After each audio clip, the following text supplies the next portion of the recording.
لبيك اللهم لبيك لبيك لا شريك لك لبيك إن الحمد والنعمة لك والملك لا شريك لك. ஆரம்பமாக நமது பொன்விழா நகர் பள்ளியின் ஹாஃபிஸா முகமது சயீதுல் இஸ்லாம் அவர்கள் கிராஅத் ஓதி துவக்கி வைப்பார்கள்.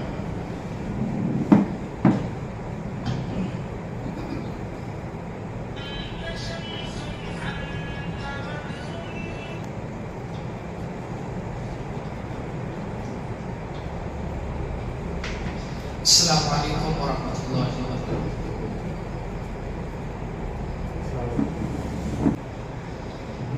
أعوذ بالله من الشيطان الرجيم. بسم الله الرحمن الرحيم. كلا بل تحبون العاجلة وتذرون الآخرة وجوه يومئذ ناظرة إلى ربها ناظرة ووجوه يومئذ باسرة تظن أن يفعل بها فاقرة كلا إذا بلغت التراقي وقيل من راق وظن أنه الفراق والتفت الساق بالساق إلى ربك يومئذ المساق فلا صدق ولا صلى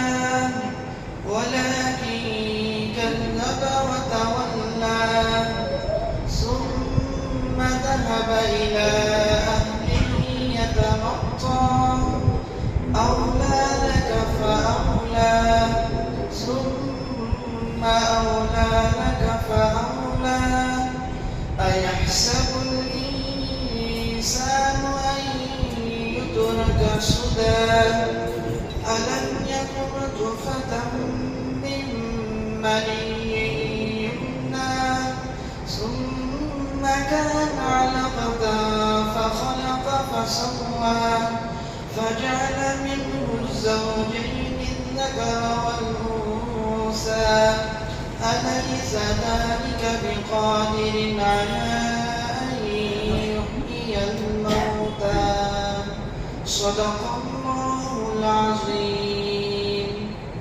السلام عليكم.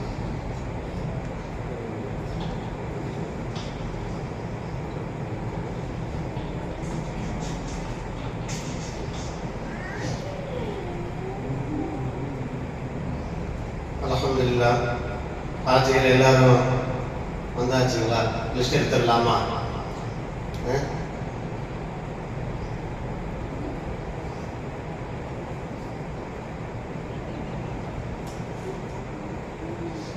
சரி, மேக்ஸிமம் எல்லாம் வந்துட்டாங்க. இன்னும் ஒரு 4-5 பேர் தான். அவங்க நேரம் வந்துடுவாங்க இன்ஷா அல்லாஹ். நம்ம ப்ரோக்ராம் ஆரம்பிச்சிடலாம். இப்போ பயான் ஆரம்பிச்சிடலாம் இன்ஷா அல்லாஹ். நம்ம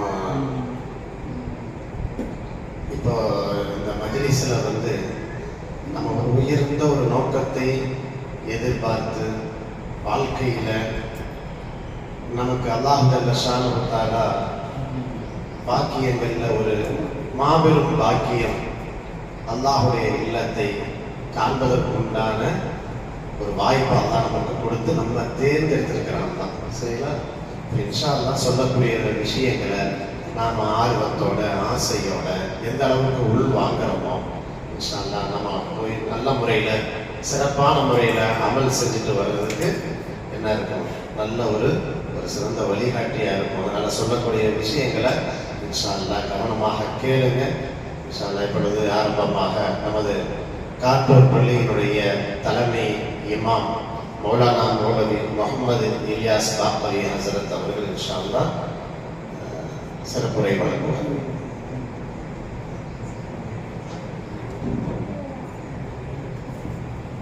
சிறப்புரை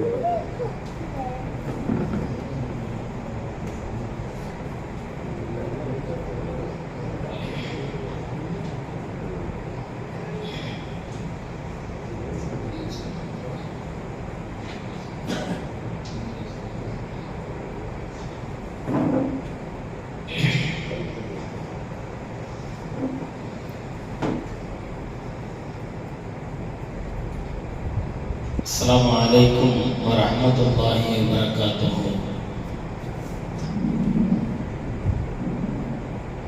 الحمد لله رب العالمين، والصلاة والسلام على أفضل الأنبياء والمرسلين سيدنا محمد صلى الله عليه وعلى آله وأصحابه أجمعين. أما بعد، فقد قال الله تبارك وتعالى في كلامه القديم الفرقان المجيد: أعوذ بالله السميع العليم بفضل بسم الله الرحمن الرحيم، وأتموا الحج والعمرة لله. صدق الله المولانا العظيم. وقال نبينا محمد المصطفى رسول الله صلى الله عليه وسلم: العمرة إلى العمرة كفارة لما بينهما، أو كما قال عليه الصلاة والتسليم. எல்லா புகழும் புகழ்ச்சியும் ஏக வல்லவனாம் அல்லாஹ் ஜல்ல ஷானஹு வ தஆலா ஒருவனுக்கே உரித்தாகட்டுமாக. அண்ணல பெருமானார் நம் இருளும் மேலான உத்தம தூதர் கண்மணி நாயகம் முஹம்மது ரசூலுல்லாஹ் ஸல்லல்லாஹு அலைஹி வஸல்லம் அன்னவர்களின் மீதும் அன்னவர்களின் வழிமுறைகளை பின்பற்றி வாழ்ந்த சத்திய சஹாபா பெருமக்கள், தாபியீன்கள், தபா தாபியீன்கள், நல்லோர்கள், நாதாக்கள், நாம் நம் குடும்பத்தார்கள், உலகிலே உண்டான அனைத்து சமூக மக்களின் மீதும் அல்லாஹ்வின் அன்பும் அருளும் கருணையும் கிருபையும் என்றென்றும் குறைவின்றி நிறைவாக உண்டாவதாக. ஆமீன். புனிதமான உம்ராவுடைய பயணத்தை நாடியிருக்கின்ற நாம் அல்லாஹ் ஜல்ல ஷானஹு வ தஆலாவுடைய பயணங்களை இலகுவான முறையில் அமைத்திடுவானாக. நாம் அங்கே செய்கின்ற அமல்கள் அனைத்தையும் அல்லாஹ் அந்த அமல்களிலே இஹ்லாஸ் என்கின்ற மன தூய்மையை அல்லாஹ் வழங்கிடுவானாக. அந்த அமல்களின் இறுதியிலே மக்பூலியத்தை அல்லாஹ் வழங்கி அல்லாஹ்வினுடைய பெரும் பொருத்தத்தை அடைகின்ற நற்பாக்கியத்தை நம் எல்லோருக்கும் அல்லாஹ் வழங்கி அருள்பாலிப்பானாக. ஆமீன். அன்பான ஹாஜிமார்களே, பெருமக்களே, ஹஜ் உம்ராவினுடைய பயணங்களிலே அமல்களிலே மிக முக்கியமானது தல்பியா. தல்பியாவை நாம் இப்பொழுதே ஆரம்பித்து விட வேண்டும். அல்லாஹ்விடத்திலே, யா அல்லாஹ், இதோ நான் உன்னிடத்திலே வந்துவிட்டேன், உன்னுடைய இல்லத்திற்கு நான் வந்துவிட்டேன் என்பதை அந்த உணர்வு பூர்வமாக அல்லாஹ்விடத்தில் சொல்லிக்கொண்டே இருக்க வேண்டும். வந்து கொண்டிருக்கிறேன், வந்துவிட்டேன், யா அல்லாஹ், உன்னை நோக்கி நான் வந்துவிட்டேன் என்பதை அல்லாஹ்விடத்திலே நாம் மனப்பூர்வமாக சொல்லிக்கொண்டே இருக்க வேண்டும். இன்ஷா அல்லாஹ் சொல்லலாம். இப்ப சொல்லலாம். இன்ஷா அல்லாஹ் இப்ப ஆரம்பம். லப்பைக் அல்லாஹும்ம லப்பைக். சொல்லுங்க. லப்பைக் அல்லாஹும்ம லப்பைக். லப்பைக் லா ஷரீக லக லப்பைக். லப்பைக் லா ஷரீக லக லப்பைக். இன்னல் ஹம்த والنعمة لك والملك لا شريك لك. لبيك اللهم لبيك. لبيك لا شريك لك لبيك. إن الحمد والنعمة لك والملك لا شريك لك. لبيك اللهم لبيك. لبيك لا شريك لك لبيك. إن الحمد والنعمة لك والملك لا شريك لك. லப்பைக்கு அல்லாஹ் கபூல் செய்வானாக. லப்பைக்கு ஆரம்பிச்சோம்னா 3 தடவை சொல்லணும். எங்க ஆரம்பிச்சாலும் சரி, நம்ம அங்க உம்ராவில் போய் ஒரு இடத்தை விட்டு இன்னொரு இடத்துக்கு போனோம் அப்படின்னோம்னா லப்பைக் சொல்லணும். லப்பைக்கு ஆரம்பிச்சா 3 தடவை குறைந்தது சொல்லணும். எல்லாம் தௌஃபீக் செய்வானாக. அன்பானவர்களே, அற்புதமான அல்லாஹ்வினுடைய பேராலயத்தை இந்த உலகத்திலே முதலாக அல்லாஹ்வுக்காக கட்டப்பட்ட இறை இல்லத்தை, முதல் பள்ளிவாசல், இந்த உலகத்திலேயே முதலாக கட்டப்பட்ட பள்ளிவாசலை தரிசிப்பதற்காக, அல்லாஹ்வுடைய பொருத்தத்தை பெற்றுக் கொள்வதற்காக அல்லாஹ் நமக்கெல்லாம் ஒரு மிகப்பெரிய ஒரு பாக்கியத்தை அல்லாஹ் வழங்கி இருக்கின்றார். ஹஜ் உம்ராவினுடைய விஷயங்கள் என்பது நாம் நாடிவிட்டால் நடைபெறுவதல்ல. நம்ம நினைச்சிட்டோம் அதனால நம்ம போறோம் அப்படிங்கிற ஒரு எண்ணம் இருக்கக்கூடாது. நம்மள்ட்ட பணம் காசு இருக்கு என்பதனால் நம்ம போறோம் அப்படின்னு நம்ம நினைக்க கூடாது. அல்லாஹ்வுடைய நாட்டை யாருக்கு இருக்குதோ அவர்கள் மாத்திரமே ஹஜ்ஜையும் உம்ராவையும் செய்ய முடியும். ஏன்னா பாருங்க, எத்தனையோ பேர் கோடிக்கணக்கான ரூபாய் வச்சிருக்கிறாங்க, ஆனா இன்னும் என்ன செஞ்சதில்லை, ஹஜ் செஞ்சது. அந்த பாக்கியம் அல்லாஹ் அவங்களுக்கு இன்னும் வழங்கல. அவங்க அதை பத்தி உண்டான சிந்தனைகள் இல்லை. பணம் காசுகள் என்பது ஹஜ் உம்ராவுக்கு ஒரு காரணம் அல்ல. அல்லாஹ்வுடைய நாட்டை யாருக்கு இருக்குதோ அவரை உம்ரா செஞ்சிருவாங்க, ஹஜ் செஞ்சிருவாங்க. நாம கேள்விப்பட்டிருப்போம், ஒரு கூலி தொழிலாளி தினமும் ஒரு 100-200 சம்பாதிக்கக்கூடியவரா இருப்பாரு. அல்லாஹ் அவருக்கு நசீபை கொடுத்து விடுவார். அவர் ஆர்வமாக இருப்பார், ஹஜ்ஜுக்கு செஞ்சுட்டு வந்துடுவார். நிறைய செருப்பு தைக்கின்ற தொழிலாளிகள், தினக்கூலிகள், அவங்க ஹஜ் செஞ்சிருவாங்க, உம்ரா செஞ்சிருவாங்க. ஆனால் கோடிகளில் லட்சங்களில் வியாபாரம் செய்கின்ற வியாபாரிகள் ஹஜ்ஜை தாமதப்படுத்திக் கொண்டிருப்பார்கள், உம்ராவை தாமதப்படுத்திக் கொண்டிருப்பார்கள். எனவே ஹஜ் உம்ராவினுடைய பாக்கியம் என்பது நாம் நினைச்சா போக முடியாது. அல்லாஹ் யாரை நினைக்கிறானோ அவங்க மட்டும்தான் போக முடியும். இந்த உலகத்துல இந்தியாவில் 800 வருஷம் ஆட்சி செஞ்சவங்க யாருங்க? முகலாய பேரரசு 800 வருஷம் ஆட்சி செஞ்சாங்க. அவர்களுடைய வரலாறுகள் எழுதுறாங்க, 800 வருஷத்துல எந்த முகலாய மன்னர்களும் கஅபத்துல்லாஹ்வுக்கு போனது பயணம் செஞ்சு. ஹஜ் உம்ராவுடைய பாக்கியம் அவர்களுக்கு கிடைக்கல. அவங்க அதை பத்தி உண்டான சிந்தனைக்கு போகல.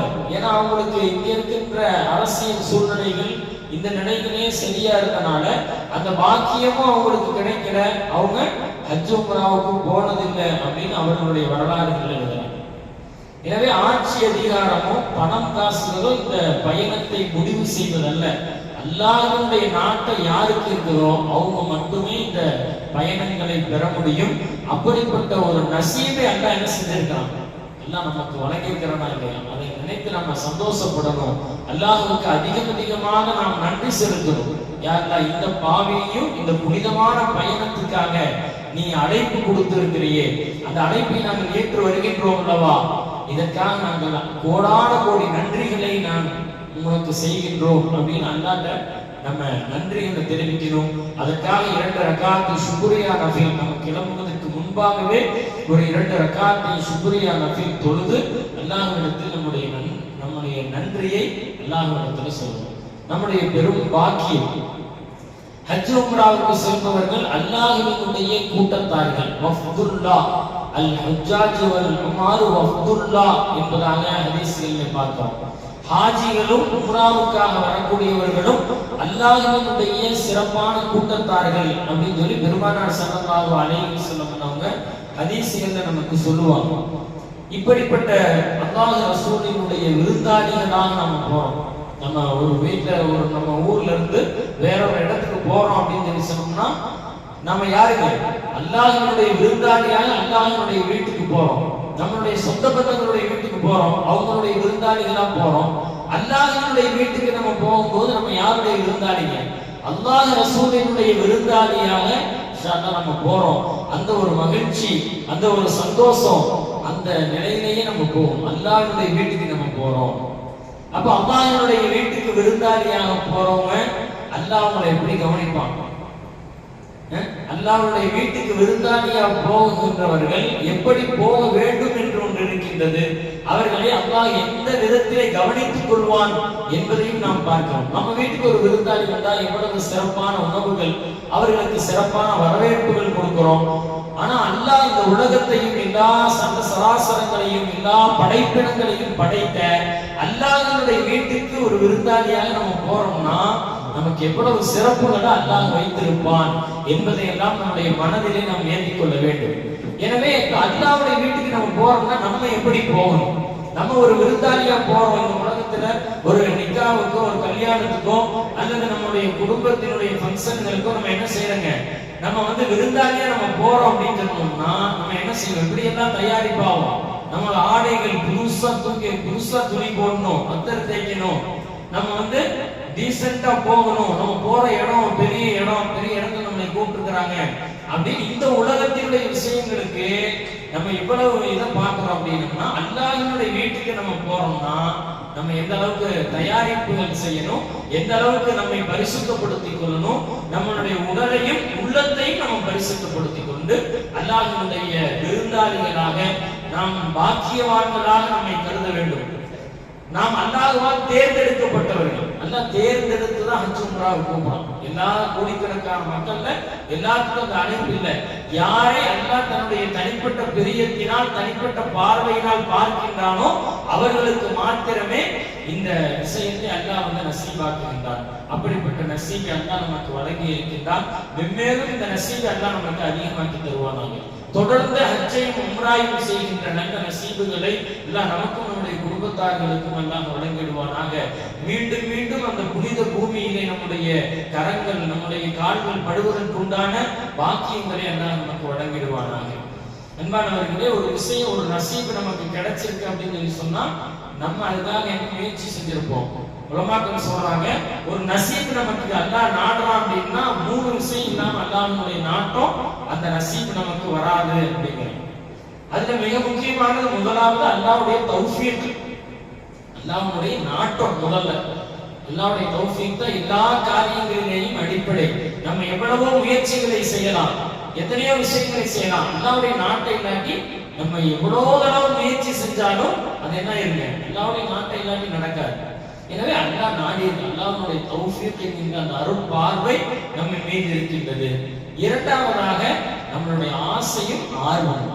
காபத்துல்லாஹ்வை பார்க்கணும், எல்லாரும் உம்ராக்கு போறாங்களே, எல்லாரும் ஹஜ்ஜுக்கு போறாங்களே, நம்மளுக்கும் ஒரு வாய்ப்பு கிடைத்து விடாதா அப்படிங்கிற நம்மளுடைய ஏக்கம், நம்மளுடைய ஆசை, இது என்ன செஞ்சிருங்க, அல்லாஹ்வுடைய தௌஃபீக்கை நமக்கு கொண்டு வந்து கொடுத்து.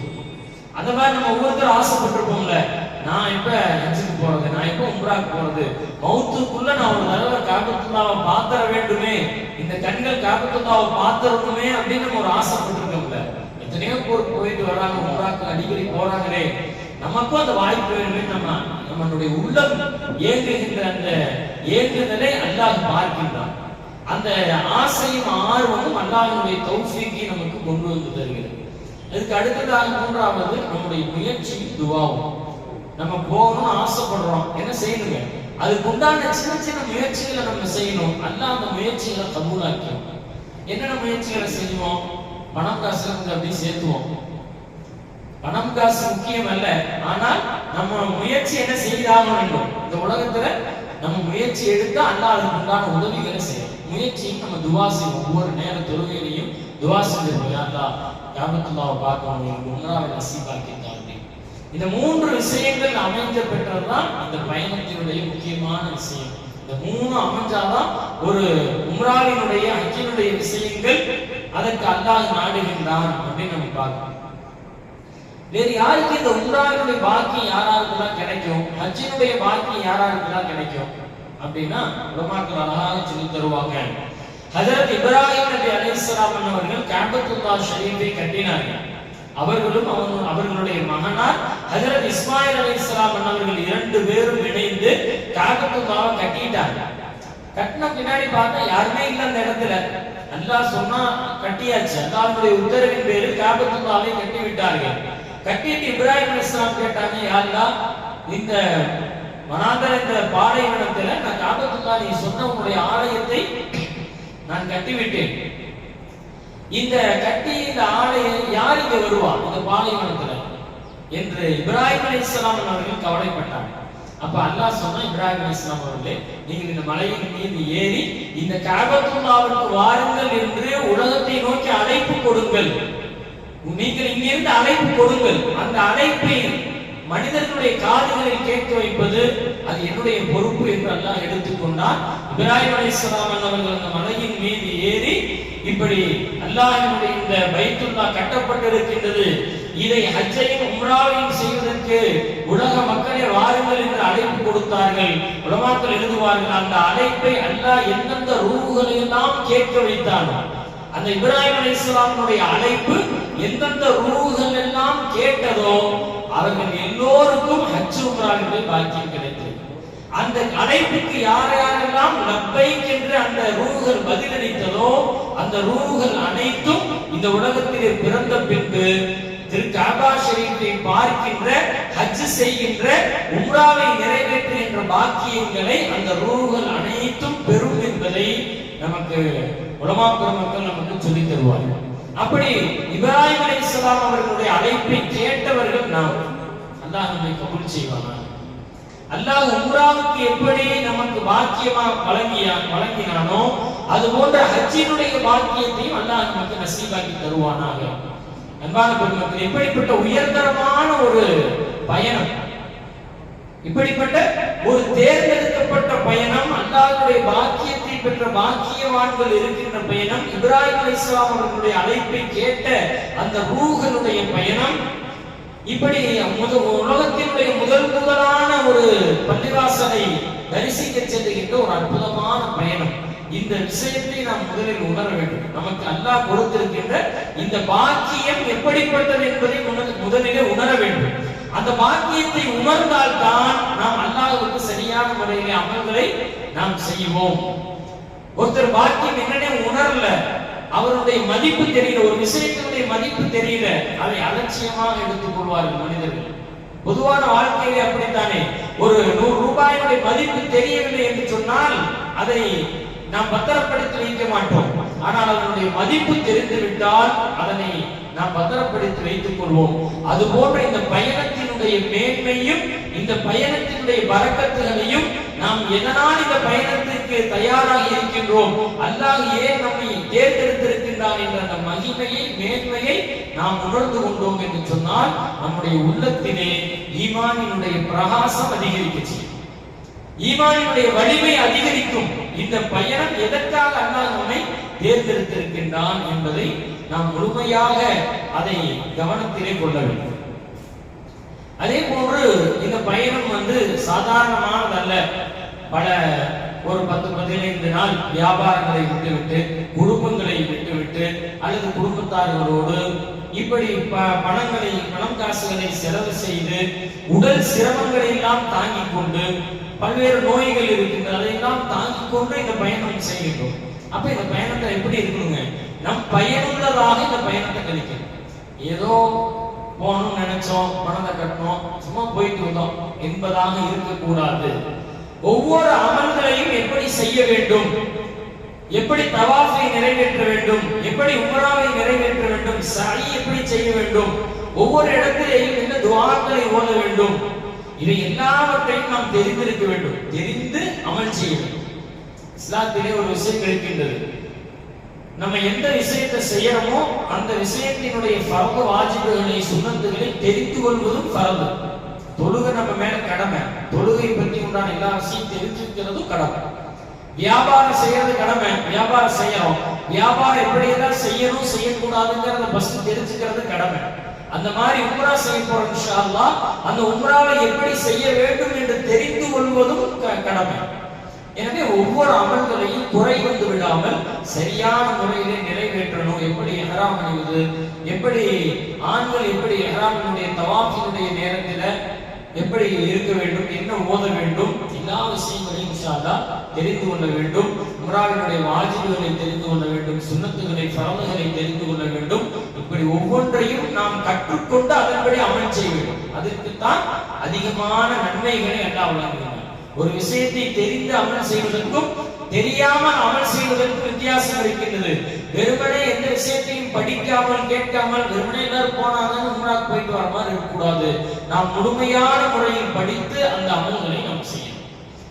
இன்ஷா அல்லாஹ் அப்படிப்பட்ட ஒரு நல்ல அமலாக இந்த உம்ராவினுடைய அமலை அல்லாஹ் நமக்கு ஆக்கிடுவானாக. அன்பானவர்களே, உம்ராவுக்கு செல்கின்ற பொழுது கடைபிடிக்க வேண்டிய சில விஷயங்கள் இருக்கின்றது. உம்ராவுக்கு செல்வதற்கு முன்னால் நாம் பார்க்க வேண்டிய சில விஷயங்கள் இருக்கின்றது. உம்ராவுக்கு முன்னால் என்ன செய்யணுங்க? ஃபர்ஸ்ட் நம்மளுடைய எண்ணங்களை தூய்மையாக்கணும். அதுதான் முதல்ல எண்ணங்களை. இன்னமல் அஅமாலு பின்னியாத். நபிகள் நாயகம் ஸல்லல்லாஹு அலைஹி வஸல்லம் சொல்றாங்க, அமல்கள் எல்லாம் எண்ணங்களை கொண்டுதான் இருக்கின்றது. உங்களுடைய அமல் அல்லாஹ்வுக்கு அங்கீகரிக்கப்படணுமா, உங்க எண்ணம் சரியாக இருக்கணும். அந்த அமலுக்கு நன்மை கிடைக்கணுமா, உங்கள் எண்ணம் சரியாக இருக்கணும்.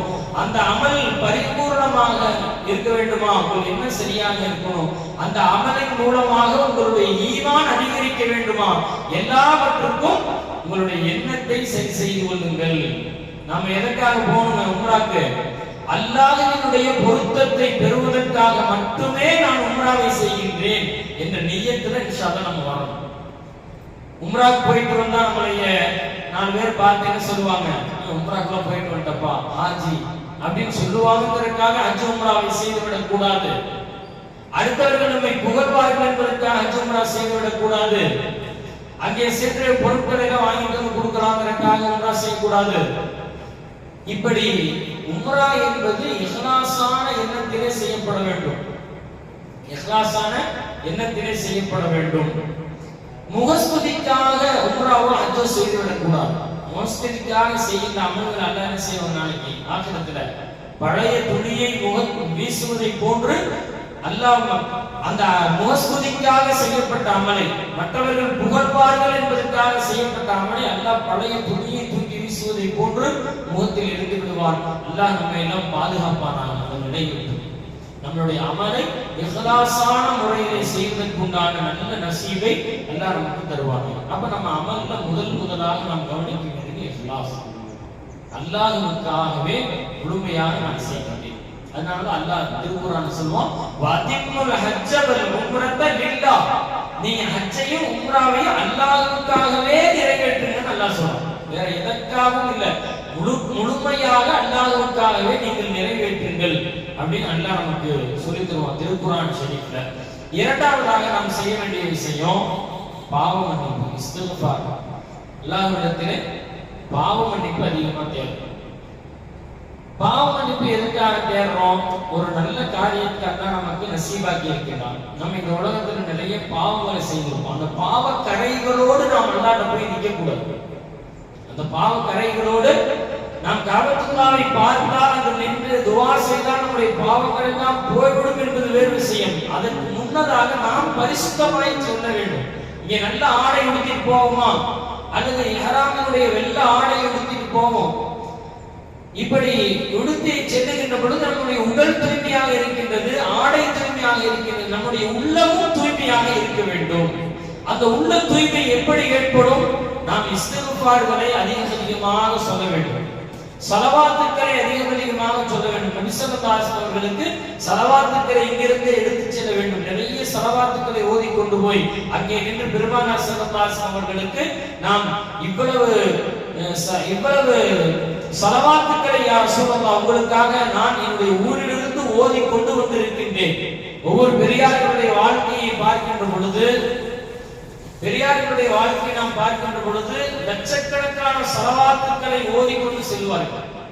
ஓதி ரசூலுல்லாஹி ஸல்லல்லாஹு அலைஹி வஸல்லம் முன்னாடி போய், யா ரசூலல்லாஹ் நான் 10 லட்சம் ஸலவாத்துக்களை ஓதி கொண்டு வந்திருக்கின்றேன், அதை இந்த இடத்திலே உங்களுக்காக நான் சமர்ப்பிக்கின்றேன் என்பதாக அங்கே சென்று நம்முடைய உயிரினும் மேலான கண்மணி நாயகம் முஹம்மது ஸல்லல்லாஹு அலைஹி வஸல்லம் அவர்களுக்காக நான் என்ன செய்யுங்க, இங்கே இருந்து ஸலவாத்துக்களை ஓதி கொண்டு போய் அங்க சமர்ப்பிக்கணும், அன்பளிப்பு செய்யணும்.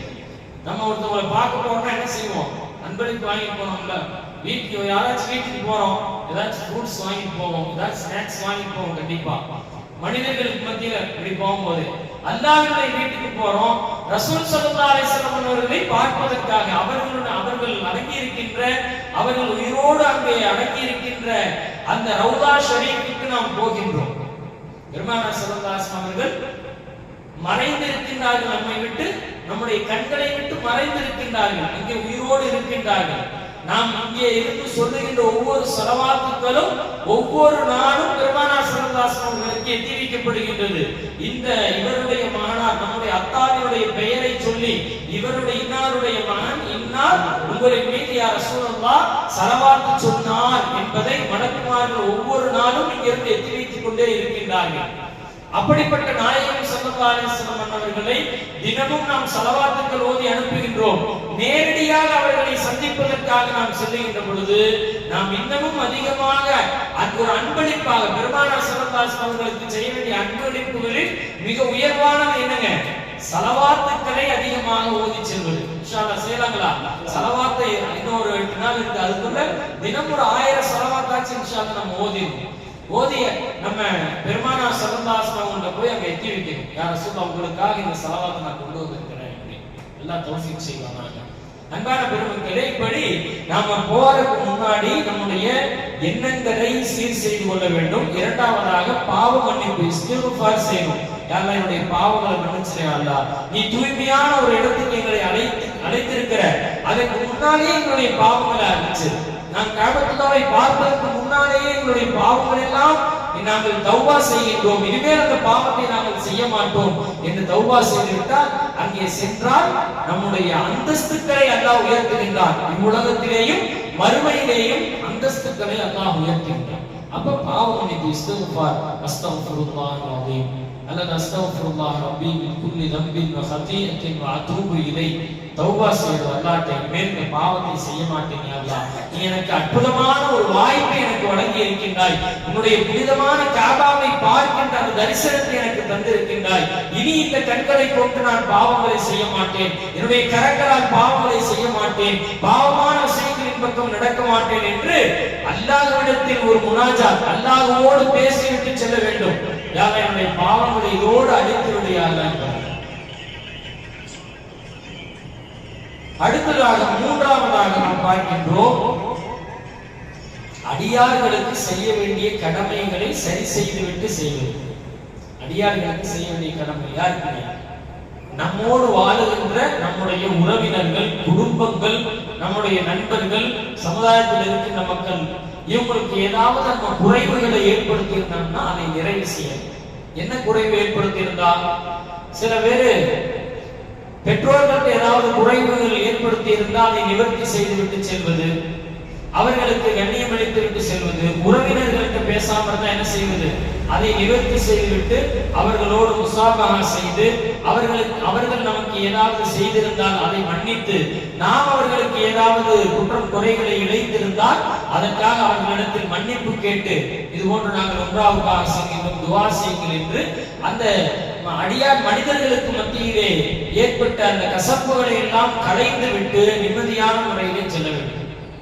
அதே போன்று யாருக்காவது கடன் கொடுக்க வேண்டியது இருந்தால் முடிந்தால் அதை முழுமையாக நிறைவேற்றிவிட்டு செல்வது, அல்லது நம்முடைய பிள்ளைகளிடத்தில் நாம் அதை சொல்லிவிட்டு செல்வது, இவ்வளவு கடன் எனக்கு இருக்குது அப்படிங்கிறத சொல்லிப்போம். ஏன்னா மௌத்து யாருக்கு எப்போது வரும் என்று தெரியாது. அதை நிறைவேற்றி விட வேண்டும் அல்லது சொல்லிவிட்டு செல்ல வேண்டும். நமக்கு யாரிடமாவது கடன் வர வேண்டியது இருந்தால் அதை நம்முடைய குடும்பத்தார்களிடத்திலே சொல்லிவிட்டு செல்ல வேண்டும். அதே போன்று அமானிதங்கள் யாராவது நம்ம இடத்துல ஏதாச்சும் ஒரு பொருளை வைங்க கொடுத்துருக்காங்க, அல்லது பணம் காசுகளை வைங்க நான் வாங்கிக்கிறேன்னு கொடுத்துருக்காங்க, அதையெல்லாம் அவங்களுக்கு திருப்பி கொடுத்துட்டு போறது. நான் இந்த மாதிரி போறேன், அதனால உங்களுக்கு அமானிதங்களை நாம் மீண்டும் அவர்களிடத்திலே ஒப்படைத்து விட்டு நாம் செல்வது, கடன்களை அடைத்து விட்டு செல்வது. இப்படி நாம் போவதற்கு முன்னால் இந்த விஷயங்களை எல்லாம் நாம் கவனிக்க வேண்டும். யாருக்காவது நாம் அநீதி இழைத்திருந்தாலோ, அல்லது ஏதாவது சில நேரங்களில் ஒரு சண்டை போட்டிருப்போம், ஏதாவது ஒரு கோபத்துல ஒரு சண்டை போட்டிருப்போம், பேசியிருப்போம், அவங்கள்ட்ட நம்ம பேசாமே இருந்துட்டு இருப்போம், அவங்கள பார்த்து என்ன செய்யும், ஒரு முசாபா செய்து நாங்க இந்த மாதிரி உம்ராக்கு போறோம், துஆ செய்யுங்க அப்படின்னு சொல்லி நம்ம ஒரு முஹப்பத்தை ஏற்படுத்தி விட்டு நாம் என்ன செய்யணுங்க, நம்ம இந்த உம்ராவினுடைய பயணத்துக்காக நம்ம செல்வோம். யாருக்காவது ஏதாவது துன்பங்கள் இழைத்திருந்தால் அவங்கள்ட்ட மன்னிப்பு கேட்கணும். அதே போன்று அதிகமாக துஆ செய்யணும். பயணத்துக்கு முன்னாடி என்ன செய்யணும், அதிகமாக துஆவிலே ஈடுபட வேண்டும். ஏன் துஆ செய்யணும்? பயணங்கள் லேசாகும். யா அல்லாஹ், பயணத்துல எந்த ஒரு இடையூறுகளும் ஏற்பட்டு விடக்கூடாது. எத்தனையோ இடையூறுகள் இருக்கு, நல்லா பாதுகாப்பானாங்க. நல்லபடியாக என் பயணத்தில் எந்த ஒரு இடையூறு இல்லாம நாங்க வாகனத்தில் ஏறி அங்கே சென்று மீண்டும் எங்களுடைய ஊர் திரும்புகின்ற வரை எந்த பயணத்திலையும் எந்த இடையூறும் ஏண்டா எங்களுக்கு இருக்கக்கூடாது, அதை நீ லேசாக்கிறியாக என்று ஒவ்வொரு தொழுகைக்கு பின்பும் நாம் இன்ஷா அல்லாஹ் துஆ செய்வோம். அதே போன்று அங்கே சென்று நம்முடைய உடல்நிலைகள், எல்லாத்துக்கும் நோய் இருக்கிறது, இந்த காலத்துல நோய் இல்லாத மனிதர்களே இல்லை, அந்த மாதிரி ஆயிப்போச்சு. எல்லாத்துக்கும் ஏதாவது ஒரு பிரச்சனைகள் இருக்கும். அந்த பிரச்சனைகளின் மூலமாக நமக்கு எந்த ஒரு தீங்கும், யா அல்லாஹ் இந்த நோயினால் எனக்கு எந்த பிரச்சனையும் இருக்கக்கூடாது அப்படின்னு நம்ம அல்லாஹ்ட்ட துஆ செய்யணும். மிக முக்கியமா ஹஜ் உம்ராவுக்கு சென்று வந்தவர்கள் அதிலே பயிற்சி அளிப்பவர்கள் சொல்லுகின்ற மிக முக்கியமான விஷயம் என்ன அப்படின்னா, எல்லாமே பாசிட்டிவா நினைக்கணும், நெகட்டிவா எதையுமே நினைக்காது. இப்படி ஆயிருமோ, அப்படி ஆயிருமோ, நமக்கு சுகர் இருக்குது, இப்படி ஆயிருமோ, ரொம்ப நேரம் நடந்தா மயக்கம் வந்துருமோ, இப்படி நினைக்கவே நினைக்காதீங்க. ஏன்னா இன்னமல் அமாலு பின்னியாத், நீங்க எப்படி நினைக்கிறீங்களோ அப்படித்தான். நம்ம எப்படி நினைக்கிறோமோ அப்படிதான் நடக்கும். நம்ம அல்லாஹ் நம்மை நன்றாக வைப்பான், பாசிட்டிவாவே எப்பயுமே சிந்திக்கணும். இன்ஷா அல்லாஹ் நல்லபடியா இருப்போம். ஏன்னா அல்லாஹ் நமக்கு அழைப்பு கொடுத்திருக்க அவனுடைய வீட்டுக்கு, நமக்கு எதுவுமே ஆகாது, நமக்கு எதுவும் ஆகாது, நம்ம நல்லபடியா இருப்போம். அல்லாஹ் நமக்கு அழைச்சிருக்கான், நம்மளுடைய நோய்கள்லாம் ஒன்றும் ஆகாது. அங்க போயிட்டா நம்ம ஜம்சம் தண்ணி தான் குடிப்போம். இன்ஷா அல்லாஹ் முழுக்க முழுக்க ஜம்சமாவே நம்ம குடிக்கணும். ஜம்சமை நம்முடைய முகங்களில் தடவிக்கொள்ளலாம், தலைகளை தடவிக்கொள்ளலாம். ஜம்சமை குடிச்சிட்டோம் அப்படின்னம்னா நோயே இருக்காது, அந்த நோயுடைய சிந்தனை வரக்கூடாது. ஜம்சமை குடிச்ச பின்னாடி யாரும் நம்ம நோயை பற்றி சிந்திக்கவே கூடாது. ஏங்க, ஜம்சம்ங்கிறது அது எல்லா நோய்க்கும் மருந்து. எப்படிப்பட்ட மருந்து? அந்த மருந்துல ஃபெயிலியரே இல்லை. இந்த உலகத்துல மாத்திரை வாங்கி சாப்பிடுறோம், நோய் குணமாகும் ஆகாது, எப்படி வேணாலும் இருக்கலாம். ஆனா ஜம்சம் ஒருத்தர் குடிச்சார் அப்படின்னா அது ஃபெயிலியரே இல்லை, கண்டிப்பா சக்சஸ் தான், எந்த நோயுமே இருக்காது. பெருமானார் ஸல்லல்லாஹு அலைஹி வஸல்லம் சொன்னாங்க, என்ன நினைச்சு நீங்க ஜம்சம் குடிக்கிறீங்களோ அது கபூல் ஆகும். யாருன்னா என் வாழ்க்கையில நீ நோயே வரக்கூடாதுன்னு ஜம்சம் குடி. வாழ்க்கை முழுவதும் நான் ஆஃபியத்தாக இருக்க வேண்டும், என்னுடைய மௌத்து வரை எந்த நோயுமே எனக்கு வரக்கூடாது நியத்துல எப்பயுமே ஜம்சம் குடிக்கும். நம்ம என்ன நியத்துல ஜம்சம் நீரை அருந்துகின்றோமோ அதே மாதிரி ஜம்சம் நீர் எப்படி குடிக்கணுங்க? வயிறு முழுக்க குடிக்கணும். ஜம்சம் எப்ப குடிச்சாலும் ஃபுல்லா குடிக்கணும். யூரின் வந்துருக்கேன் அப்படின்னு கவலைப்படுறாங்க. உலமாக்கள் என்ன சொல்றாங்க, ஹரக்குள்ள நீங்க போகும்போது ஜம்சம் குடிங்க. என்ன நியத்துல இருக்கீங்களா? நல்லா ஒழு புரிஞ்ச கூடாது அப்படின்னு நியத்து வச்சுக்கோங்க. எனக்கு நான் ஹரம் விட்டு ரூமுக்கு வர வரை எனக்கு யூரின் வரக்கூடாது, அந்த நியத்துல ஜம்சம் குடிச்சா அந்த நியத்தும் நிறைவேறும். எனக்கு பசி ஏற்படக்கூடாது, யாருலாம் வெளியில வர வரை எனக்கு பசிக்க கூடாது அப்படின்னு சொல்லி ஒரு கிளாஸ் ஜம்சம் குடிச்சிட்டு உள்ள போகும், ஹரம்குள்ள போகும். எந்த நியத்துல குடிக்கப்படுகின்றதோ அந்த நியத்தை அல்லாஹ் கபூல் செய்யும்.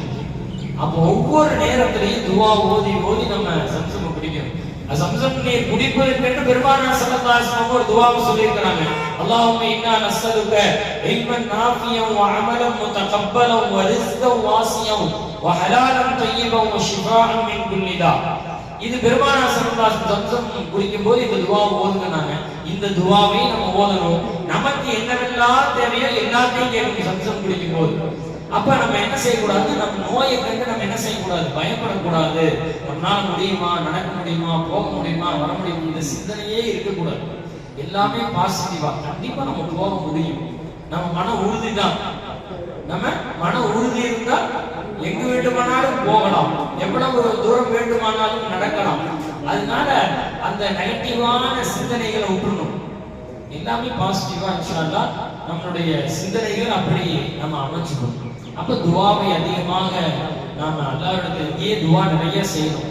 எங்களுடைய உடல் சுகத்தை தாயா அல்லாஹ், ஆஃபியத்தை தாயா அல்லாஹ், உம்ரா செய்வதற்கு உண்டான பலத்தை எங்களுக்கு தாயா அல்லாஹ், பலகீனத்திலிருந்து எங்களை பாதுகாத்து விடையா அல்லாஹ், பயணங்கள்ல லேசாக்கக்கூடிய அல்லாஹ் என்று நம்ம இங்கே நிறைய துவா அல்லாஹ்விட்ட ஒவ்வொரு நேர தொழுகைக்கு பின்னாடி இன்ஷா அல்லாஹ் நம்ம துவா செய்யணும். அதே போல போவதற்கு முன்னால ஏதாவது ஒரு சதகா அல்லாஹ்விட்ட, ஏதாவது ஒரு சதகா, ஒரு 4 பேருக்கு ஒரு சாப்பாடு வாங்கி கொடுத்து எங்களுடைய உம்ராவினுடைய பயணம் லேசாகும். அதுக்காக இந்த உணவு நான் வாங்கி தரேன். ஒரு 3 பேருக்கு நம்மளால எவ்வளவு முடியுதோ, என்னால ஒரு 10 பேருக்கு உணவு வாங்கி கொடுக்குற அளவுக்கு வசதி இருக்கு, 10 பேருக்கு சாப்பாடு வாங்கி கொடுக்கும். அல்லது எனக்கு ஒரே ஒருத்தருக்கு தான் என்னால வாங்கி கொடுக்க முடியும், ஒருத்தருக்கு வாங்கி கொடுக்கும் போதும். ஏதாவது ஒரு தர்மம் அல்லது ஒரு பணம் காசோ அல்லது உணவோ ஏதாவது ஒரு தர்மம் செய்து ஏழைகளுக்கு அதை கொடுத்து, அதை கொடுக்கின்ற பொழுது என்ன நியத்து வைக்கணுங்க? என்னுடைய உம்ராவினுடைய பயணம் இலகுவான முறையில அமையணும், நல்ல உடல் ஆஃபியத்தோடு நான் உம்ராவுக்கு சென்று நல்ல நிலையிலே நான் திரும்பி வரணும். யா அல்லாஹ், அந்த நியத்துக்காக இந்த சதகாவை நான் செய்கின்றேன், இந்த தர்மத்தை நான் செய்கின்றேன். பெருமானார் ஸல்லல்லாஹு அலைஹி வஸல்லம் சொன்னாங்க, அஸ்-ஸதகத்து ரத்துல் பலா. சதகா என்ன செய்யுங்க? உங்கள்ட்ட வரக்கூடிய பலாவை நீக்கிடும். ஏதாவது கஷ்டம் வர மாதிரி இருக்கா, சதகா கொடுத்தீங்கன்னா அந்த கஷ்டம் ஓடி போயிடும். ரத்துல் பலா, உங்களுடைய பலா முசீபத்துகளை நீக்கும் உங்களுடைய சதகா அப்படின்னு பெருமானார் ஸல்லல்லாஹு அலைஹி வஸல்லம் சொன்னாங்க. அப்ப நம்ம பயணத்துக்கு போகணும், போறதுக்கு முன்னால நம்ம என்ன செய்யணும், எப்பயுமே உம்ராவினுடைய பயணம் இல்லை, பொதுவா எங்க வெளியூர் போறதுக்கு முன்னாடி என்ன செஞ்சிடணும், ஒரு 10 ரூபாய் சதக்கா பண்ணிட்டு பஸ்ல ஏறணும். 10 ரூபாய் சதக்கா பண்ணிட்டு பஸ்ல ஏறணும்னா நம்மளுடைய அந்த சிரமங்கள் எல்லாம் லேசாக்கிடுவோம். ஏதாவது விபத்துகளோ ஏதாவது நடைபெறுவதற்கு இருந்தால் இந்த சதக்காவின் மூலமாக எல்லாம் என்ன செஞ்சிருவான், இன்ஷா அல்லாஹ் நம்மை எல்லாம் பாதுகாத்துவோம். அப்ப இந்த வழக்கத்தை நம்ம எப்பயுமே வைக்கணும். அப்ப உம்ராவுக்கு போவதற்கு முன்னால் நாம் கவனிக்க வேண்டிய இந்த விஷயங்கள் என்னென்னங்க, நம்மளுடைய எண்ணங்களை தூய்மையாக்க வேண்டும். முதல்ல நம்மளுடைய எண்ணங்களை தூய்மையாக்குவது, அடுத்ததாக அல்லாஹ்விடத்தில் இஸ்திக்ஃபார், பெருமானார் ஸல்லல்லாஹு அலைஹி வஸல்லம் ஸலவாத், மூன்றாவதாக அடியார்களுக்கு செய்ய வேண்டிய கடமைகள். அதுல நம்முடைய பெற்றோர்கள், உறவினர்கள், நம்ம கடன் வாங்குறது, நம்மளுடைய கொடுக்கல் வாங்கல சரி செய்யறது, இது எல்லாம் அதுல வந்துடும். நம்முடைய வியாபாரங்களை நாம கொடுக்க வேண்டியது கொடுத்துடணும், வாங்க வேண்டியது வாங்கிடணும், இதெல்லாம் வந்துடும். அதே போன்று நம்ம துவாவை அதிகமாக நம்ம அல்லாஹ்விடத்துல துவா கேட்கணும். அதே மாதிரி சதகாவினுடைய விஷயங்கள்ல கவனம் செலுத்தணும். இதெல்லாம் உம்ராவுக்கு போவதற்கு முன்னால் நம்ம கவனிக்கணும். உம்ராவை பத்தி பெருமானார் ஸல்லல்லாஹு அலைஹி வஸல்லம் நிறைய சிறப்புகள் சொன்னாங்க. அல்லாஹ் நிறைய சொல்லியிருக்கான், வத்திமுல் ஹஜ்ஜ வல் உம்ரத லில்லாஹ், உம்ராவையும் ஹஜ்ஜையும் அல்லாஹ்வுக்காக நீங்கள் பரிபூர்ணமாக நிறைவேற்றுங்க அப்படின்னு அல்லாஹ் சொல்லியிருக்கார். அதே போன்று பெருமானார் ஸல்லல்லாஹு அலைஹி வஸல்லம் சொன்னாங்க, அல் உம்ரத்து இலல் உம்ரதி கஃபாரத்துல் லிமா பைனஹுமா, ஒரு உம்ராவுக்கு இன்னொரு உம்ராவும் என்ன ஆகும் அப்படின்னா அந்த உம்ரா நம்முடைய பாவங்கள் எல்லாம் மன்னித்து விடும், கஃபாராவாக ஆகிவிடும். ஒரு உம்ரா செஞ்சோம் அப்படின்னா நம்முடைய வாழ்க்கையினுடைய எல்லா பாவங்களுக்கும் அது பரிகாரமாக ஆகும் அப்படின்னு பெருமானார் ஸல்லல்லாஹு அலைஹி வஸல்லம் அவங்க சொல்லி இருக்கின்றார்கள். அதே போன்று இந்த உம்ரா என்ன செய்யும், நம்முடைய பாவங்களை மன்னிப்பது மாத்திரம் அல்லாமல் நம்மளுடைய வறுமையையும் போக்கும். அது உம்ரத்து துஹிபுல் ஃபக்ர வ தக்ஃபிரு துனூப, வறுமையை போக்கும், பாவங்களை மன்னிக்கும். இந்த இரண்டு விஷயத்தை ஹஜ்ஜுக்கும் உம்ராவுக்கும் பெருமானார் ஸல்லல்லாஹு அலைஹி வஸல்லம் சொல்லியிருக்கிறாங்க. இன்னைக்கு நிறைய பேர் ஹஜ் செஞ்சா காசு குறைஞ்சு போயிடும், நம்ம சொத்து கொஞ்சம் குறைஞ்சு போயிடும் நினைக்கிறாங்க. ஹஜ் உம்ராவுக்கு போனா 1 லட்சம் 2 லட்சம் செலவாகுது, ஹஜ்ஜுக்கு போனா 5-6 லட்சம் செலவாகுது, செலவாயிருமே பயப்படுறாங்கல்ல.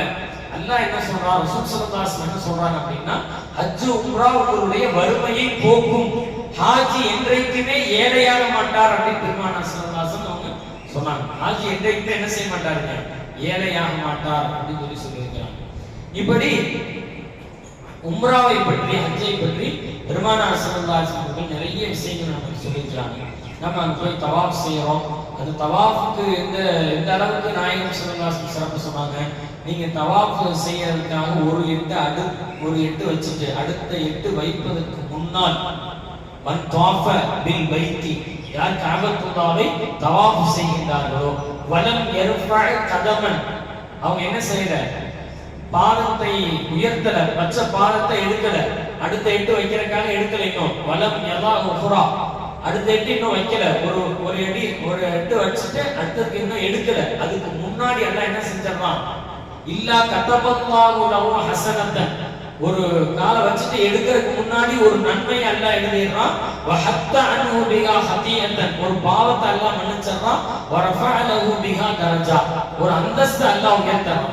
ஒரு 8க்கு அல்லாஹ் என்ன செய்யறான், ஒரு பாவத்தை மன்னிக்கிறான், ஒரு நன்மையை அல்லாஹ் வழங்குகின்றான், ஒரு தரஜாவை அல்லாஹ் உயர்த்துகின்றான். ஒரு 8க்கு அல்லாஹ் நினைச்சானா ஒரு 8க்கு இதை விட பன்மடங்காகவும் அல்லாஹ் நம்முடைய ஈமானுக்கு தகுந்ததை போன்று, நம்முடைய இஹ்லாஸுக்கு தகுந்ததை போன்று அல்லாஹ் என்ன செய்யறான், பன்மடங்காக அல்லாஹ் வழங்குவான். இன்ஷா அல்லாஹ் அல்லாஹ் நமக்கு எல்லோருக்கும் பல மடங்கு நன்மைகளை, அல்லாஹ்வுடைய முழுமையான பொருத்தத்தை பெறுகின்ற நசீபை அல்லாஹ் நமக்கு வழங்கிடுவானாக. அன்பான பெருமக்களே, அதே போன்று கஅபத்துல்லாஹ் ஷரீஃப் அங்கே சென்று ஒவ்வொரு விஷயமும் ஆச்சரியம், ஒவ்வொரு விஷயமும் பேராச்சரியமாக இருக்கும். கஅபத்துல்லாஹ்வுடைய காட்சிகள், மக்களுடைய கூட்டங்கள் ஒவ்வொன்றுமே நம்முடைய வாழ்க்கையிலே முதலிலே போவர்களுக்கு பெரிய ஆச்சரியமா இருக்கும் அந்த காட்சிகள். அது மாத்திரமல்ல, ஒரு தடவை போயிட்டு வந்துட்டாங்க அப்படின்னு சொன்னா என்ன ஆகுங்க, அடுத்தது நம்ம எப்ப போவோங்கிற ஆசை இருக்கும். அந்த காட்சிகளினுடைய அல்லாஹ்வுடைய அந்த குதிரத்தினுடைய வெளிப்பாடு, கஅபத்துல்லாஹ்வுடைய அந்த பேரொளி, இவைகள்லாம் என்ன செய்யும், நம்முடைய ஆசைகளையும் நம்முடைய கஅபாவை மீண்டும் மீண்டும் நாம் பார்க்க வேண்டும் அப்படின்னு சொல்லி நமக்கு ஆசைகளை அதிகமாகும். அந்த புனிதமிக்க கஅபத்துல்லாஹ் ஷரீஃப்ல நம்ம தொழுதோம்னா 1000 மடங்கு நன்மைகளை, லட்சம் மடங்கு நன்மைகளை அல்லாஹ் நமக்கு வழங்குகிறார். காபத்துல்லாஹ் நாம் இங்கே தொழுகிற ஒரு தொழுகைக்கு அங்க என்ன நன்மைங்க? ஒரு தொழுகை தொழுதா லட்சம் தொழுகைகளை தொழுத நன்மை கிடைக்கும். ஒரு வக்து நாம இங்க தொழுகிறது, அங்க ஒரு வக்து தொழுதா 1,00,000 வக்து தொழுத நன்மை. அதே மாதிரி மதீனாவிலே நாம் தொழுதால் 1000 மடங்கு நன்மைகளை அல்லாஹ் அதிகப்படுத்தி தருகின்றான். இப்படி அந்த ஹரம் ஷரீஃபுக்கென்று ஒரு மகத்துவத்தை, ஒரு தாற்பயத்தை அல்லாஹ் என்ன வச்சிருக்காங்க. அந்த மகத்துவத்தை பேணி நாம நடக்கணும். அந்த மகத்துவத்திலே எந்த ஒரு குறைவுகளையும் நாம் ஏற்படுத்தி விடக் கூடாது. புனிதமிகு ஹரம் ஷரீஃபினுடைய ஒவ்வொரு இடங்களையும் நம்ம பார்க்கிறோம். ஒவ்வொரு இடங்களையும் அல்லாஹ் மேன்மையானதாக தான் ஆக்கி வச்சிருக்கின்றான். ஒவ்வொரு இடங்களையும் அல்லாஹ் மேன்மையாக ஆக்கி வச்சிருக்கின்றான். காபத்துல்லாவாகட்டும், அதே போன்று மகாமே இப்ராஹிம் அலைஹிஸ்ஸலாம் அவர்கள் எந்த அந்த கல்லிலே நின்று திரு காபா ஷரீஃபை கட்டினார்களோ அந்த கல் என்ன செய்யுது? இன்னைக்கு அல்லாஹ் அந்த கல்லை பாதுகாப்பாக ஆக்கி வைத்திருக்கிறான். காபத்துல்லா பக்கத்திலே நம்ம பார்த்திருப்போம். காபத்துல்லா கதவுக்கு நேர் ஒன்ற மாதிரி கொஞ்சம் தள்ளி என்ன இருக்குங்க? ஒரு தங்க கலர்ல ஒரு கூடார் மாதிரி இருக்கும். அதுக்குள்ள என்ன இருக்குங்க? அதுக்குள்ள இப்ராஹிம் அலைஹிஸ்ஸலாம் அவர்கள் எந்த கல்லிலே நின்று திரு காபத்துல்லாவை கட்டினார்களோ அந்த கல்லை அல்லாஹ் இன்று வரைக்கும் அந்த கல்லிலே அவங்களுடைய பாதங்கள் பதியப்பட்டிருக்கின்றது. இப்ராஹிம் அலைஹிஸ்ஸலாம் நின்று அந்த கால் தரத்தினுடைய அச்சு அந்த கல்லிலே இருக்கின்றது. அந்த மக்காமே இப்ராஹிமை அல்லாஹ் பாதுகாத்து வருகின்றான். மக்காமே இப்ராஹிமுக்கு பல்வேறு விதமான சிறப்புகளை நாம கிதாபுகள்ல பார்க்கிறோம். மக்காமே இப்ராஹிமுக்கு என்னென்ன சிறப்புகள் அப்படின்னு சொல்லி சொல்றாங்க. என்னென்ன சிறப்பு? மக்காமே இப்ராஹிம் எப்படிப்பட்டது தெரியுங்களா? லிஃப்ட் மாதிரி வேலை செஞ்சாங்க. யாருக்கு? இப்ராஹிம் அலைஹிஸ்ஸலாமுக்கு லிஃப்ட் மாதிரி வேலை செஞ்சாங்க. அந்த கல்லுல ஏறி நின்று மேல கட்டணும் அப்படின்னு நினைச்சாங்கன்னா அந்த கல் என்ன செய்யும்? அப்படி மேல அவர்களை உயர்த்தி கொடுக்கும், மேல கட்டுவாங்க. கீழே வரணும்னு நினைச்சா அந்த கல் அவர்களை கீழே கொண்டு வந்து விடும் என்று அந்த மக்காமே இப்ராஹிமுடைய அந்த வரலாறுகளிலே எழுதுறாங்க. அங்கே நின்று 2 ரகாத் தொழுவதை அல்லாஹ் கடமையாக்கினார். இப்ப நம்ம ஹாஜிகள் ஹஜ் செய்தாலும் சரி, உம்ரா செய்தாலும் சரி, மகாமே இப்ராஹிம்ல நின்று என்ன செய்யுங்க? 2 ரகாத் தொழுக வேண்டும். 2 ரகாத் தொழுவோம். நம்ம காபத்துல்லா ஷரீஃபை தவாஃப் செய்து என்ன செய்யணும்? 2 ரகாத் முடிந்தால் காபத்துல்லாவையும் மகாமே இப்ராஹிம் பார்த்த வண்ணம் அந்த 2 ரகாத் தொழுகணும். அல்லது அங்க கூட்டமா இருக்குது அப்படின்னு சொன்னா ஹரம் ஷரீஃபினுடைய எந்த இடத்துல வேணாலும் அந்த 2 ரகாத்தை நம்ம தொழுகலாம். இந்த 2 ரகாத்து யார் மூலியமாக வந்தது? ஹஜ்ரத் உமர் ரலியல்லாஹு அன்ஹு சொன்னாங்க, பெருமானார் ஸல்லல்லாஹு அலைஹி வஸல்லம் அவர்களோட தவாஃப் செஞ்சுட்டு இருந்தாங்க. தவாஃப் செய்கின்ற பொழுது உமர் ரலியல்லாஹு நிறைய சிறப்புகள் இருக்குது. அதுல ஒரு சிறப்பு என்ன தெரியுங்களா? உமர் ரலியல்லாஹு ஒரு மஷூரா சொல்லுவாங்க. பெருமானார் ஸல்லல்லாஹு அலைஹி வஸல்லம் ஒரு ஆலோசனை சொல்லுவாங்க. இப்படி செய்யலாம் யா ரசூலல்லாஹ், இப்படி செய்யலாம் அப்படின்னு சொல்லும் பொழுது ரசூல் ஸல்லல்லாஹு அலைஹி வஸல்லம் அல்லாஹ்விடம் வஹி எதிர்பார்ப்பாங்க. அல்லாஹ் என்ன செஞ்சிருவான்? உமர் ரலியல்லாஹு என்ன சொன்னாங்களோ அதை அல்லாஹ் வஹியாக அறிவிச்சு கொடுப்பான். உமரும் நாவில் அல்லாஹ் பேசுகின்றான் என்பதாக பெருமானார் ஸல்லல்லாஹு அலைஹி வஸல்லம் சொன்னாங்க. அந்த அளவுக்கு சிறப்பு வாய்ந்தவங்க ஹஜ்ரத் உமர் ரலியல்லாஹு அன்ஹு. அவங்க என்ன சொல்றாங்களோ பல்வேறு விஷயங்கள் அவங்க சொல்லுவதை அல்லாஹ் வஹியாக இறக்கி வைத்து விடுவான். உமர் சொன்ன மாதிரி இந்த விஷயத்தை செய்யுங்க, உமர் சொன்ன மாதிரி வராது வசனம், இப்படி செய்யுங்க அப்படின்னு அல்லாஹ் சொல்லிடுவான். அதே போன்று கடமையாக்கப்பட்டதான் இந்த 2 ரகாத். நபி ஸல்லல்லாஹு அலைஹி வஸல்லம் அவர்களோடு காபத்துல்லாவை தவாஃப் செய்து கொண்டிருந்த பொழுது உமர் ரலியல்லாஹு அப்படியே பின்னாடி போய் சொல்றாங்க ரசூலுல்லாஹ்ட்ட, யா ரசூலுல்லாஹ், இந்த மக்காமே இப்ராஹிம் இன்னும் 2 ரகாத் தொழுகலாமே அப்படின்னு கருத்து சொல்றாங்க, கேக்குறாங்க. ரசூல் ஸல்லல்லாஹு அலைஹி வஸல்லம் அல்லாஹ்ட்ட இருந்து அனுமதி வரல, வெயிட் பண்றாங்க ரசூலுல்லாஹ். அப்ப அல்லாஹ்ட்ட இருந்து வஹி வருது, மக்காமே இப்ராஹிம் நீங்க என்ன செய்யுங்க? 2 ரகாத்தை தொழுவதை நாம் கடமையாக்குகின்றோம். அப்ப அன்றிலிருந்து உம்ராவுக்கு சென்றவர் தவாஃப் செய்தால் அங்க சென்று 2 ரகாத்தை தொழுவது கடமை என்பதாக ஆகிறது. அப்ப அந்த மக்காமே இப்ராஹிம் மிக சிறப்பான ஒரு ஸ்தலம் மக்காமே இப்ராஹிம். அதே போன்று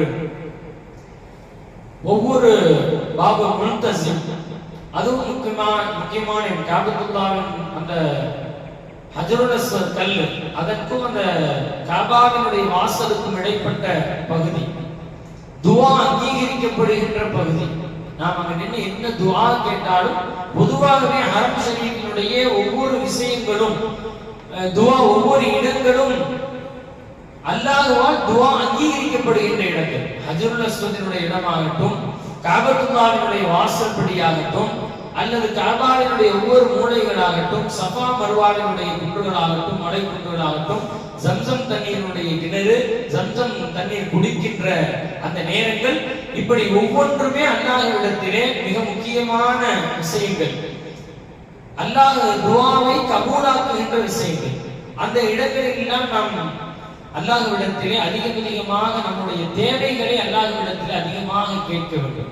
நம்முடைய தேவைகளை அல்லாஹ்விடத்திலே கேட்க வேண்டும். காபத்துல்லாஹ் ஷரீஃப் அது அல்லாஹ்வுக்கு மிக பிடித்தமான இடம். காபத்துல்லாஹ் எப்போது கட்டப்பட்டது என்று வரலாறுகள் சொல்லும். இந்த உலகம் படைக்கப்படுவதற்கு 2000 ஆண்டுகளுக்கு முன்னதாக அல்லாஹ் மலக்குகளால் முதலிலே காபாவை கட்டினான். முதலிலே காபாவுக்கு அஸ்திவாரம் பண்ணப்பட்டது எப்பங்க? இந்த உலகம் படைக்கப்படுவதற்கு 2000 ஆண்டுகளுக்கு முன்னால் மலக்குமார்களால் அஸ்திவாரம் விடப்பட்டு கட்டப்பட்டது. அப்போ அதற்கு பின்பு ஒவ்வொரு நபிமார்களும் அதை பரிமளித்தார்கள், மீண்டும் அதை கட்டி எழுப்பினார்கள்.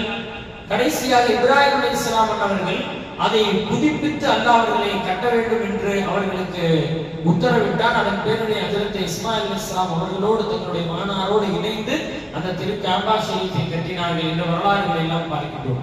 இப்படி நம்முடைய பயணங்கள் என்பது அல்லாஹ்வால் மதிப்பளிக்கப்பட்ட, நாம் அல்லாஹ்வால் தேர்ந்தெடுக்கப்பட்டவர்கள், அல்லாஹ்வால் பாக்கியமாக்கப்பட்டவர்கள் நாம்.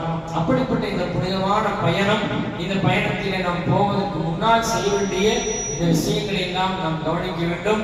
அடுத்ததாக ஹஸரத் அவர்கள் நாம் அங்கே சென்று என்னென்ன அமல்கள் செய்ய வேண்டும் என்பதை நம்முடைய சிராஜுதீன் ஹஸரத் அவர்கள் மிக தெளிவான முறையிலே உம்ராவினுடைய வழிமுறைகளை சொல்லித் தருவார்கள். அங்கே சென்று நடந்து கொள்ள வேண்டிய முறைகளையும் நம்முடைய ஹஸரத் அவர்கள் இன்ஷா அல்லாஹ் அடுத்து அந்த உரைகளை இன்ஷா அல்லாஹ் நிகழ்த்துவார்கள். நாம் அங்கே செல்வதற்கு முன்னால் செய்ய வேண்டிய இந்த விஷயங்களை எல்லாம் நாம் பேணி நடப்பதற்கு அல்லாஹ் நமக்கு தௌஃபீக் செய்வானாக. நம்முடைய பயணங்களை எல்லாம் இலகுவாக்கிடுவானாக. நம்முடைய எல்லா விதமான காரியங்களையும் எல்லாம் லேசாக்கி நம்முடைய உம்ராவை மக்பூலானதாக, மப்ரூரானதாக, அல்லாஹ்வால் அங்கீகரிக்கப்பட்ட உம்ராவாக அல்லாஹ் நம்முடைய உம்ராவை ஆக்கிடுவானாக. நம்முடைய எல்லா விதமான அமல்களையும் எல்லாம் மக்பூலாக்கிடுவானாக.